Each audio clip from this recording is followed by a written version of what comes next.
Anthony Richardson, Justin Fields, and Ricky Pearsall are three of the biggest losers from the NFL preseason. We'll explain why on this episode of the Locked On Dynasty Football Podcast.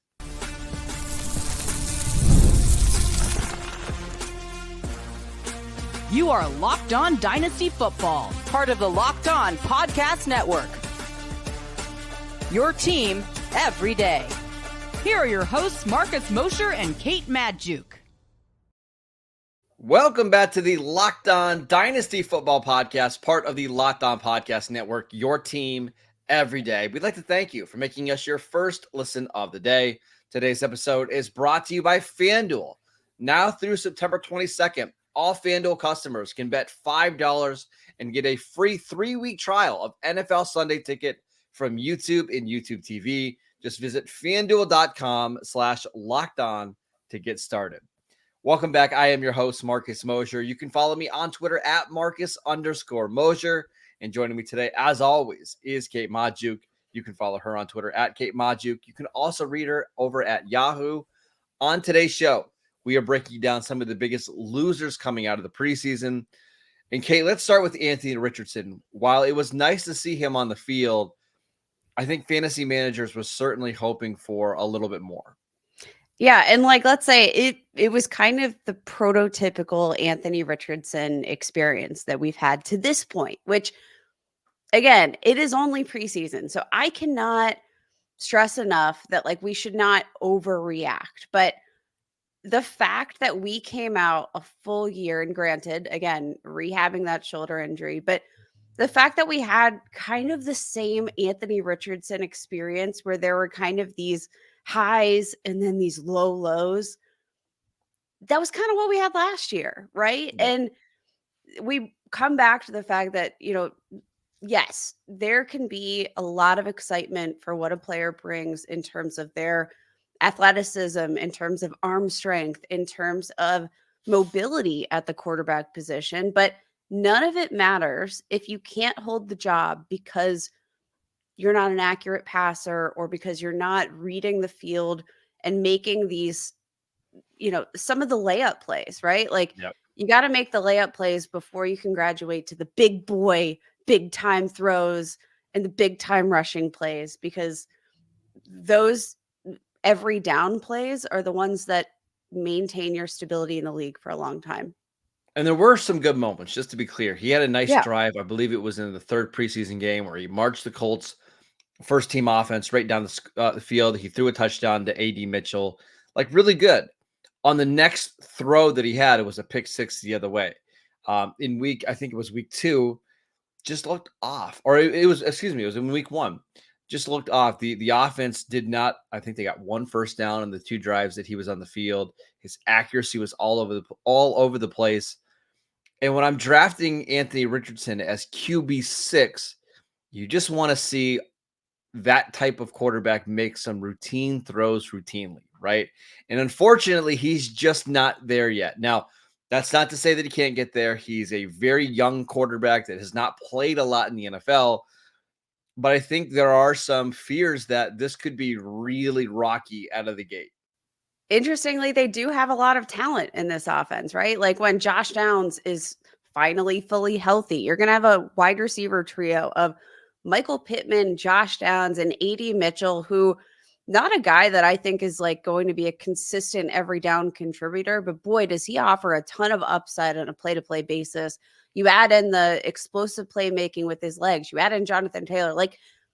The personnel on this offense is out of control. Now, the biggest question is so can we write off maybe some of the lack of, I don't want to say he hasn't developed, because I'm sure he's developed some mentally from this point last year, but the lack of maybe physical progress, can we, put that on the shoulder injury, or how do you read the situation? Because again, it's not one of those things where there are no bright moments. There obviously are bright moments, but again, when you're drafting somebody as the 6th quarterback off the board in dynasty leagues, and they have these concerns going into year 2, and I don't know. I'm stuck That's on my Anthony thing. Richardson.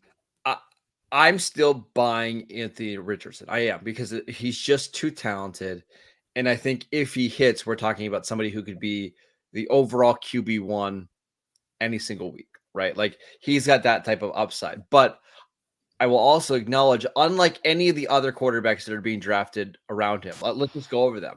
Kyler Murray, Joe Burrow, Jordan Love, Caleb Williams, Jaden Daniels, Trevor Lawrence, Justin Herbert, Dak Prescott, Brock Purdy, Tua, Jared Goff. None of those guys are in danger of being benched. Like, they're just not, right? All of those guys are established starters or they're high draft picks.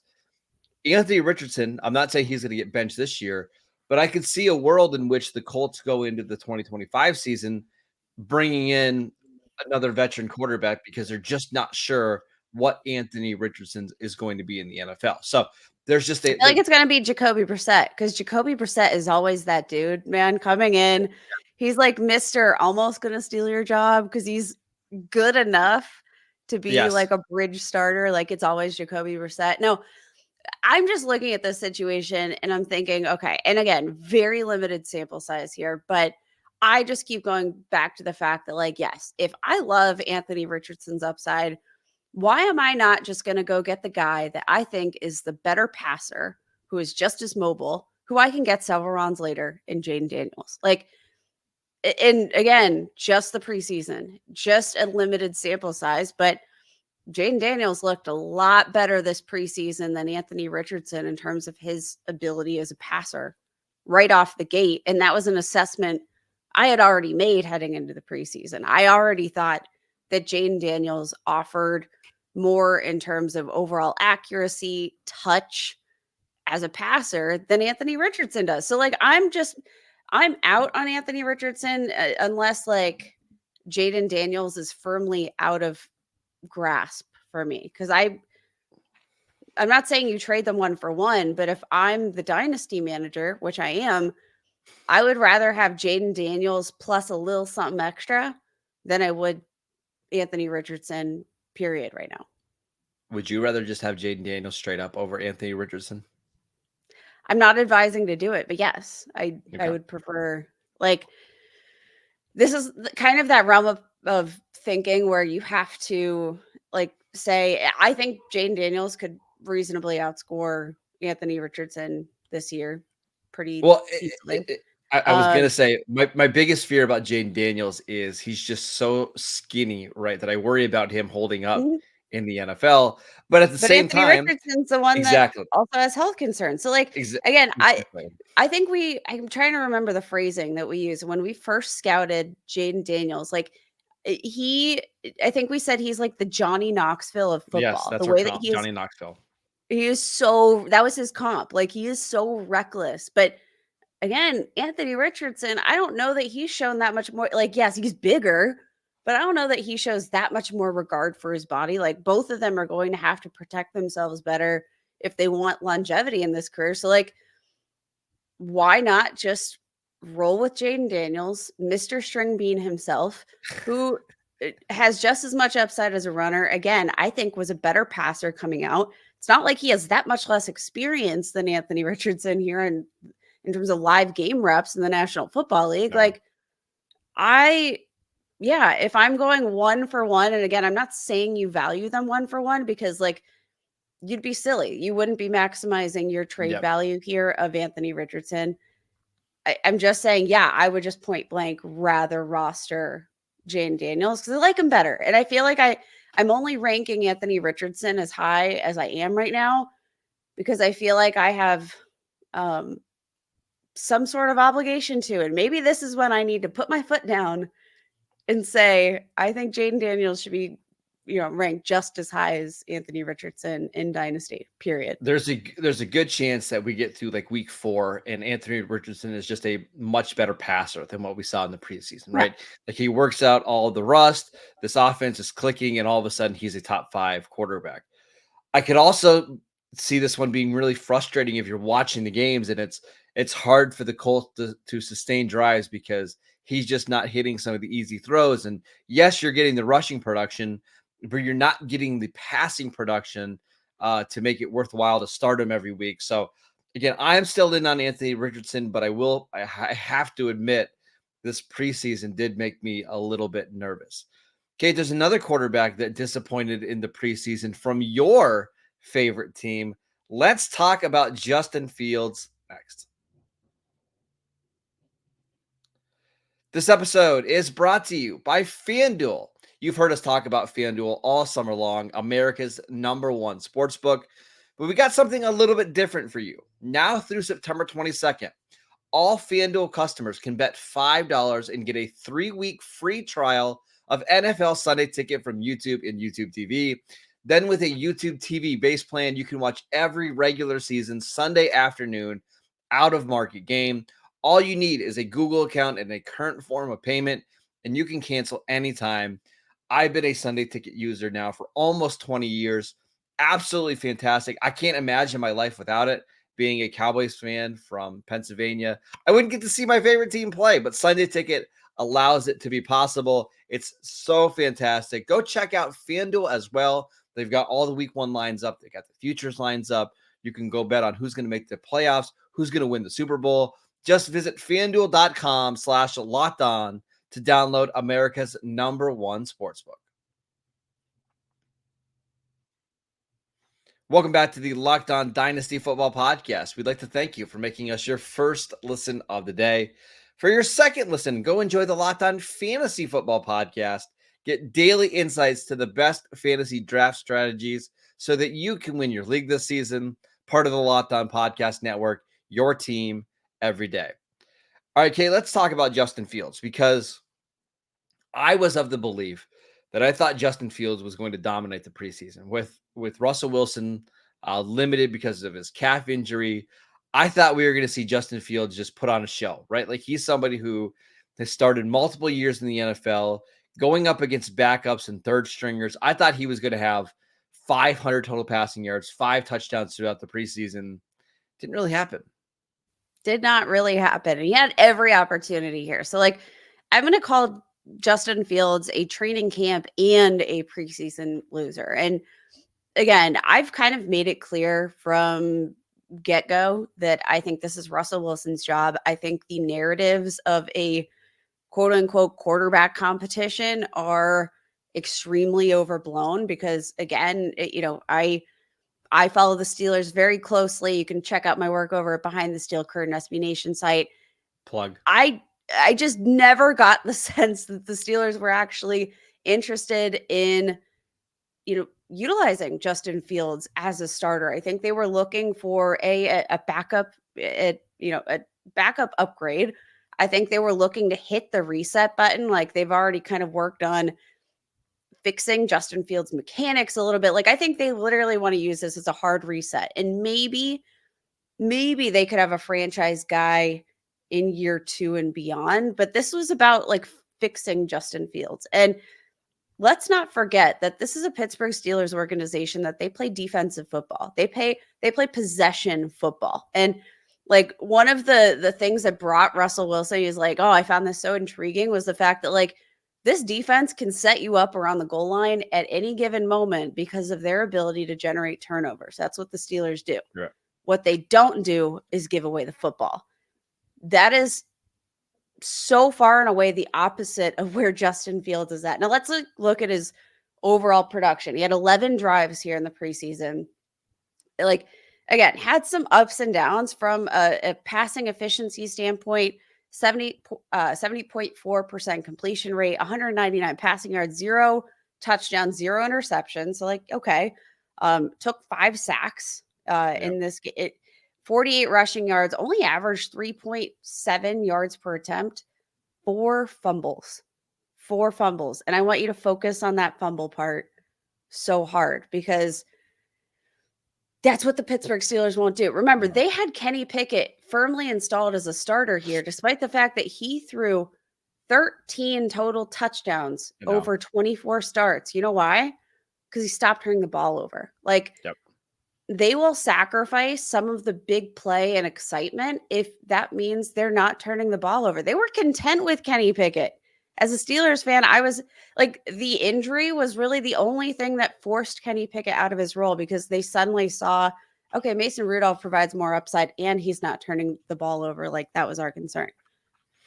I saw a stat the other day, and I gotta try to remember what it was, but basically, like over the last 5 years, I think Pittsburgh has like a 5% winning percentage when they're in the negative in the turnover differential, right? Like when they turn the ball over, they don't win games, right? Like they have to play safe, conservative football in order to win these games. And if Fields is taking sacks, not only just the fumbles, but if he's taking sacks and they're having to punt the ball, Mike Tomlin isn't going to stand for it. The reason why he's a loser for us is I thought there was a chance that he could win this job outright in camp. And if he's a starting quarterback in the NFL, we're going to be ranking him as a top 16 option conservatively, right, Kate? Just because of the rushing upside. He lost a job to Russell Wilson, right? Who, remember, the Broncos are paying him $86 million not to be on their team this year. $86 million not to play for them. He lost a job to an old Russell Wilson. And now I have to wonder, I do think he's going to get on the field at some point this year. Like I do. But what's the long-term upside for Justin Fields? Is he a starter in 2025 for Pittsburgh? I have my doubts. Is he a starter anywhere in the NFL in 2025? I thought he had a really big opportunity to have an awesome preseason, and it just didn't happen. Here's the thing. He lost a job to a guy who barely played. That's the biggest red flag, right? He got most of the reps in training camp while Russell Wilson was dealing with a calf injury. He lost to a guy that wasn't even playing. And that's what's concerned, because all he had to do was show some flash. He had to show ball security. Like, because of his rushing upside and what you could do with that in that Arthur Smith offense, I feel like the floor was kind of pretty low for what he needed to do to prove himself. Again, I never thought this was a competition. I still don't think that Justin Fields sees the football field barring an injury here for the Steelers in 2024. It also seems like the indications are that, like, if things go, like, it seems like the intent is that these two will come, Russell Wilson and the Steelers will sign a long-term deal. Again, that's if things That seems continue wild to me. develop on this current trajectory. But, like, I don't think they have any intention of this. And if the tiebreaker, if you know, they have question marks about both, they're just going to play Russell Wilson. Because remember, that conditional 6th-round pick turns into a 4th if Justin Fields plays 51% of the snaps. So, like, if it's a close competition between the two, if I'm Omar Khan, I'm just going to roll with Russell Wilson because I don't have to give up a 4th-round pick to play him. And that was the other thing, Kate. Like, I thought there was a real opportunity for Justin Fields to show off to the rest of the league, right? Like, hey, you made a mistake by not trading for me, right? Like, you made a mistake letting me go for a 6th-round pick. And instead, it's like, it's probably what he should have went for, right? Like, I think Fields is still one of the best backup quarterbacks in the league. Don't get me wrong. But he didn't show us anything in the preseason that where we should feel like, you know what? The Raiders should have went out and made this trade because he would have been a significant upgrade over Gardner Minshew and Aiden O'Connell. I think he is, but I don't think he's a significant one, right? It's just interesting because, like, even the narrative part of, like, Justin Fields should be the starter. I feel like that's a pretty common narrative, like Pittsburgh Steelers fans, people on Twitter. Like, I feel like that's a very common narrative, is that, like, people think Justin Fields crushed the preseason. I beg you to go back and watch.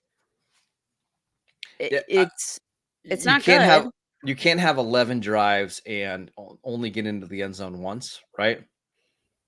Which, just to be, 1 touchdown, 1 field goal, over 11 drives. And I think that I think that touchdown drive started because of a fumble too. So, like, they had very good field position. Right? It wasn't like he drove him 75 yards or anything like that. Yeah, and Russell Wilson, 5 drives, had a touchdown and did have a missed field goal, so could have been 3 points on the board. It's just like the gap isn't particularly close. The fact that you had Russell Wilson out there for 5 snaps, or sorry, 1 drive. Like, I think that tells us everything about where this quote unquote quarterback competition is. And the fact is, there is none. And the last thing I want to say here is, if you just read all of the tweets from the Steelers beat writers, and I know beat writer tweets can be whatever, right? But they're all saying the same thing. It was never a competition, right? Like if you thought anybody but Russell Wilson was going to win this job, you're a fool.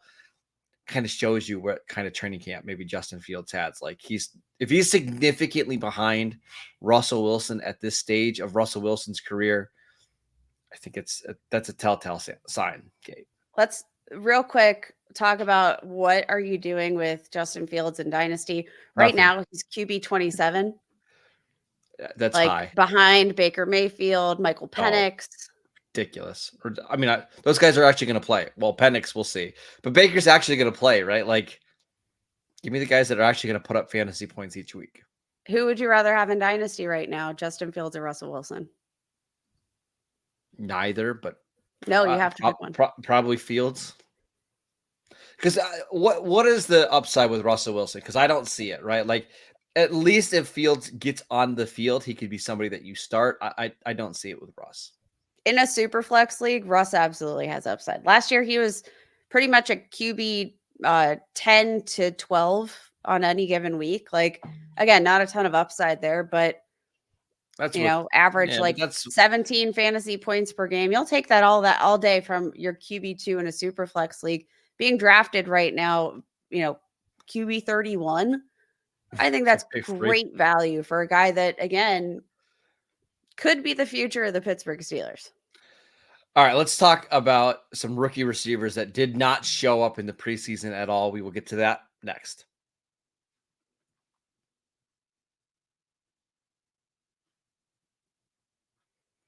Welcome back to the Locked On Dynasty Football Podcast. We are discussing the biggest losers from the preseason. And Kate, the last one here is a group. It's a positional group. It's the rookie wide receivers. Now, Marvin Harrison Jr., I don't believe played at all. Malik Neighbors played a couple snaps. Rome Odunze looked good. Brian Thomas looked pretty good when he played, but it's that next group of receivers that really disappointed. Ricky Pearsall didn't play because of a shoulder injury. I believe Ladd McConkey only played 12 snaps. Just Xavier Legette only played a handful of snaps. He's been banged up. Seems like these receivers that were drafted, between picks 25 and 50 didn't do much in the preseason. Yeah, I think the top end performers were honestly all those guys that you wouldn't really be surprised about. Like Malik Neighbors, even with, Daniel Jones under center trying to throw touchdowns to the other team and succeeding. Like, even then, he still showed a lot of flashes, right? Brian Thomas Jr. had a couple of really nice big plays. It was the fringe wide receivers that were like, pretty much those guys being drafted borderline round 1 into round 2 that really just didn't do much. A.D. Mitchell might be the biggest winner of that group, and I think that's saying something. Like Ladd McConkey didn't get a ton of playing time. Ricky Pearsall, I don't know what's going on with the shoulder injury, but the narratives that we're starting to hear is that like this was an issue that the 49ers knew about in the pre-draft process, and they thought it would be fine. And guess what? We're approaching week 1 and it's not fine. And he was a first round wide receiver. Like all of those things I find abundantly, it wasn't necessarily that like you saw these rookie wideouts making a ton of mistakes on the field. It's just that nobody popped in this particular cohort. And the guys that did pop, like Jermaine Burton, it's because he was playing like deep into the fourth quarter for the Bengals, right? Like not against playing with third and fourth strings. Like Malachi Corley only had a couple catches, didn't do a lot. Javon Baker from the Patriots was like one of the most inefficient wide receivers in the preseason. His PFF grades were among the worst of all receivers. Didn't do a lot. Seems like he's fallen down the depth chart there. I will say one of the guys that I did think looked pretty good was Jalen Polk for the Patriots. Yes. He looked like I won't be surprised if he leads this team in targets this year. Like he looked really solid. Yeah, Jalen Polk, definitely, I think one of the bigger winners. Jordan Whittington, wide receiver for the Rams, absolutely dominated the preseason, 144 receiving yards, no touchdowns, but just kind of looked the part, looked like a big boy among men. But I mean, you mentioned Javon Baker, like it sounded like he was off to a really strong start in like rookie mini camps and that things were looking good. But I mean, he's fallen, I think, so far down the depth chart so quickly. And again, it was just kind of like losers by omission almost for me when I'm looking at this group of playmakers, because I think the expectation, we know that this was a strong rookie class, but I don't know, like Keon Coleman, 2 catches, 6 targets. I don't know. None of these guys were winners for me. I got a feeling this is going to be a pretty slow developing rookie class. I mean, again, let's remove Marvin. It was Harrison a talented one. I'm not saying that. Right. Well, I mean, I assume remove the top 3 guys, right? And I even think Brian Thomas could have an impact right away. Same with Xavier Worthy, but these other guys that were drafted top 75, I won't be surprised if most of them aren't impactful the first couple months of the season. I think it's going to take a bit. I've got to say, I'm actually slowly but surely warming up to the idea that Brian Thomas Jr. might be like the 3rd or 4th most productive rookie in fantasy this year.